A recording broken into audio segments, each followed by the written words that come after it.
Hello friends, a very good evening to all of you. Welcome back to the channel online Shikshan. मैं हूं आपके साथ अंजलि बालियान और आप सभी का स्वागत करती हूं। दोस्तों, बहुत सारे प्रशिक्षुओं के क्वेश्चंस लगातार कमेंट बॉक्स में पूछे जा रहे हैं और उनमें कुछ क्वेश्चंस कॉमन हैं जो सभी ज़्यादातर प्रशिक्षु पूछ रहे हैं। उनमें कुछ सवाल मैंने चुने हैं और उनका पूरी तरह से पूर्ण रूप से आपको उत्तर दिया जाएगा ताकि आप लोगों को उसके संबंध में कोई परेशानी ना हो। तो आज की इस वीडियो में हम बात करेंगे सबसे पहले कि जिनकी 1, 2 या 3 विषय में बैक है उनके लिए पास होने का एक और मौका है। कैसे, उसके संबंध में बात करेंगे कि क्या उनके पास एक और मौका है, किस तरह से वो बैक मतलब पूरा सेमेस्टर बैक होने से बच सकते हैं, और जिनकी 1 या 2 विषय में बैक है वो किस तरह से उनमें पास हो सकते हैं बिना एग्ज़ाम दिए। ठीक है।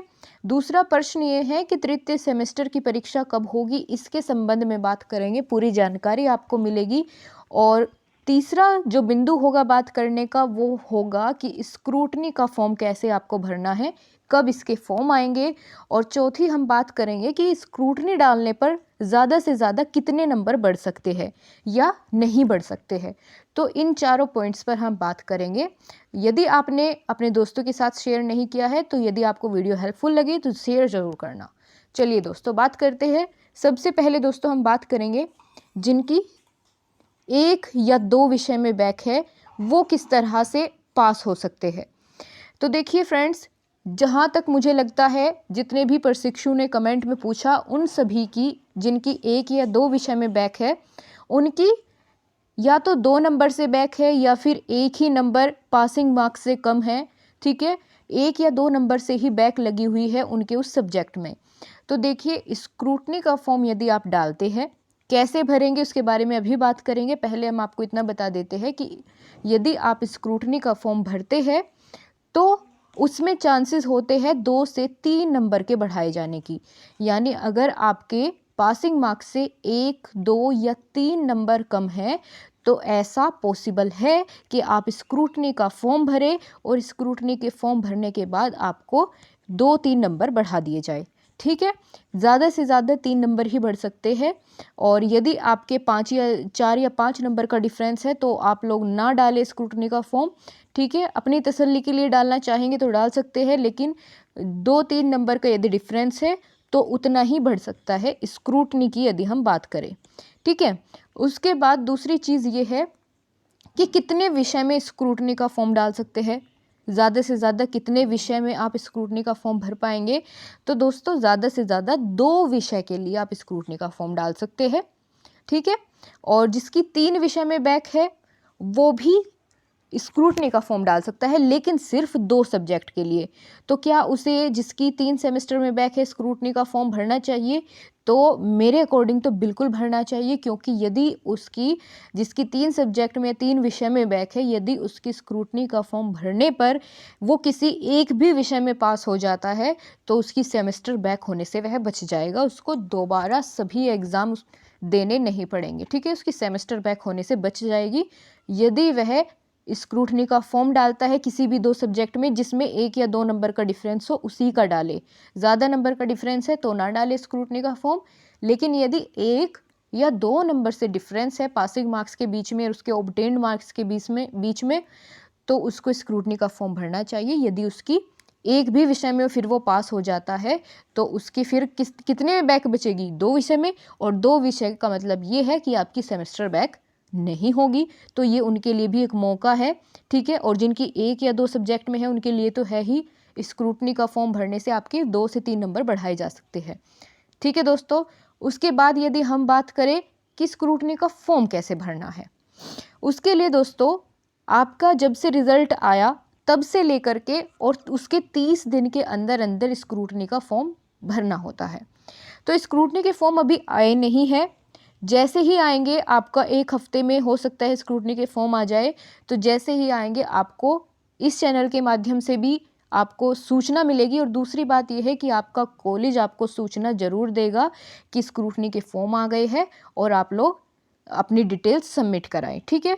और सबसे बड़ी बात यह है कि आपको इसके लिए खुद परेशान होने की ज़रूरत नहीं है कि आप लोग खुद से स्क्रूटनी का फॉर्म डालेंगे। ये जिम्मेदारी आपके कॉलेज की बनती है। तो आप कॉलेज में लगातार उनके संपर्क में रहे, बातचीत करते रहे। स्कूल आपके जो कॉलेज वाले हैं या डाइट कॉलेजेस है आपके, उन्हीं की जिम्मेदारी है कि वो आपके लिए स्क्रूटनी का फॉर्म भरे या बैक पेपर का होगा, जैसे भी वो आपका कॉलेज भरेगा, उनकी जिम्मेदारी है। आपने इतनी ज़्यादा फीस उन्हें दी है तो ये उन्हीं की जिम्मेदारी है, ठीक है। तो ये आप अपने कॉलेज के साथ संपर्क करते रहेंगे, जैसे ही फॉर्म आएंगे वो ज़रूर आपको बताएंगे और हम तो आपको एकदम ही इन्फॉर्म करेंगे जैसे भी फॉर्म आ जाएंगे, ठीक है। तो इस बारे में हमने बात कर ली और ज़्यादा से ज़्यादा आप लोग 2 सब्जेक्ट में स्क्रूटनी का फॉर्म डाल पाएंगे, ठीक है। और कुछ बच्चों का सवाल ये था कि क्या मैम प्रैक्टिकल में नंबर नहीं मिले हैं तो क्या उसके लिए भी स्क्रूटनी का फॉर्म भर सकते हैं? तो ऐसा नहीं पॉसिबल है, क्योंकि वो आपके इंटरनल मार्क्स होते हैं प्रैक्टिकल वाले, उसमें आप लोग स्क्रूटनी का फॉर्म नहीं भर पाएंगे, ठीक है। और मैं आपको बता चुकी हूँ कि यदि आपकी कोई भी समस्या है, किसी भी कोई भी आपका कोई क्वेश्चन है, आप कमेंट बॉक्स में ज़रूर पूछिएगा, उसके लिए आपको हेल्प मिलेगी, ठीक है। बहुत सारे प्रशिक्षुओं के कमेंट बॉक्स में ही रिप्लाई कर दिए जाते हैं और जो कुछ बचते हैं और महत्वपूर्ण प्रश्न होते हैं उनके लिए वीडियो बना दी जाती है ताकि सभी को पता चल पाए। अब बात करें कि जिनकी बैक आई है या सेमेस्टर बैक है या जिनकी 1-2 विषय में बैक है और ज़्यादा नंबर से बैक है, तो उनके बैक के पेपर कब होंगे? तो इसके संबंध में दोस्तों अभी तक कोई जानकारी नहीं है कि बैक के पेपर कब होंगे, ठीक है। और हमेशा तो ये होता आया है कि बैक पेपर तभी होते हैं जब अगला सेमेस्टर यानी जो आपके बाद होने वाले एडमिशन हैं उनके साथ ही बैक पेपर होता है, ठीक है, जूनियर्स के साथ। लेकिन आपके बाद किसी ने अभी तक डीएलएड में एडमिशन लिया ही नहीं है, क्योंकि आपका कोरोना की वजह से 2020 सत्र शून्य हो गया है। किसी ने भी एडमिशन हुए ही नहीं है डीएलएड में।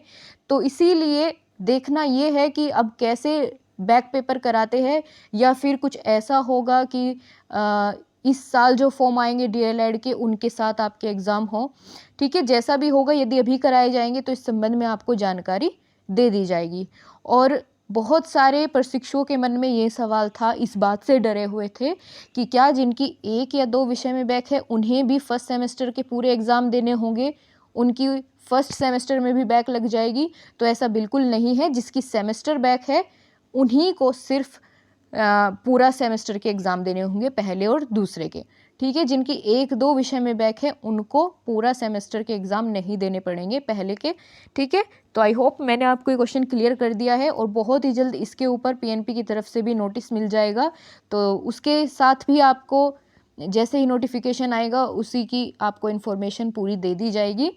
और मेरा कहना तो ये है कि आप स्क्रूटनी का फॉर्म ज़रूर भरें। यदि आपका 2 से 3 नंबर का डिफरेंस आता है पासिंग मार्क्स में और ऑब्टेन मार्क्स में, तो आप लोग स्क्रूटनी का फॉर्म अवश्य भरें, क्योंकि बहुत ज़्यादा चांसेस होते हैं कि आपके नंबर बढ़ जाए, ठीक है। और 100 रुपये आपकी फ़ीस होती है स्क्रूटनी का फॉर्म भरने की, वो मैं आपको पहले भी बता चुकी हूँ पहली वीडियो में, ओके। और देखिए, थर्ड सेमेस्टर की यदि बात करें कि थर्ड सेमेस्टर की परीक्षा कब होगी, इस पर यदि हम बात करें तो देखिए, थर्ड सेमेस्टर की इंटर्नशिप शुरू होने वाली है, अभी तक शुरू नहीं हुई है। तो थर्ड सेमेस्टर की इंटर्नशिप के ख़त्म होते ही आपके थर्ड सेमेस्टर के एग्ज़ाम करा लिए जाएंगे। और थर्ड सेमेस्टर आपका 6 फरवरी को पूरा हो रहा है। तो इसके बाद आपके कभी भी एग्ज़ाम हो जाए, कोई भी दिक्कत उसमें नहीं होगी। तो आपकी पहले इंटर्नशिप होनी है थर्ड सेमेस्टर की, उसके तुरंत बाद आपकी परीक्षाएं हो जाएगी। और अभी क्यों नहीं आ रहे हैं आपके इंटर्नशिप के फॉर्म? क्योंकि देखिए, आप सभी जानते हैं कि फोर्थ सेमेस्टर के जिनके बैक वालों के पेपर है वो 2 से 4 फरवरी के बीच है। तो अभी पीएनपी एग्ज़ाम कराने में बिजी है, ठीक है, क्योंकि फोर्थ सेमेस्टर के एग्ज़ाम चल रहे हैं, बहुत सारा प्रोसेस होता है एग्ज़ाम हॉल से लेकर कॉपियों तक अरेंज करने में, पेपर तक अरेंज करने में, तो बहुत सारा काम होता है पीएनपी के पास भी। तो इसीलिए इस संबंध में अभी तक कोई सूचना नहीं वो दे रहे हैं। तो बहुत ही जल्द आपकी इंटर्नशिप शुरू हो जाएगी। और यदि बात करें दोस्तों कि क्या जिनकी यूपी टेट में आप लोग एलिजिबल हो पाएंगे सेकंड सेमेस्टर का रिजल्ट आने के बाद, तो जो भी प्रशिक्षु ऑल क्लियर है, सभी विषयों में पास है, वो सभी यूपी टेट का फॉर्म भर पाएंगे। सेकंड सेमेस्टर में जो रिज़ल्ट आया उसकी मैं बात कर रही हूँ। और आप सभी विषयों में पास है तो आप यूपी टेट का फॉर्म भरेंगे और आपका वो मान्य भी होगा, ठीक है, वो मान्य होगा, आप लोग उसके लिए एलिजिबल है, आप फॉर्म भरिए और वो मान्य भी होगा।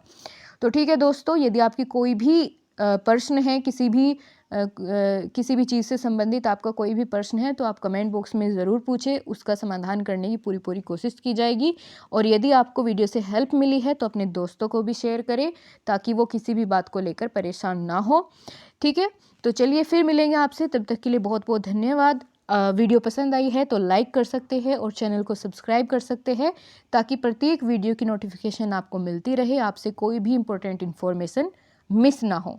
तो चलिए दोस्तों, आपसे फिर मिलते हैं, तब तक के लिए बाय बाय, टेक केयर, जय हिंद, जय भारत।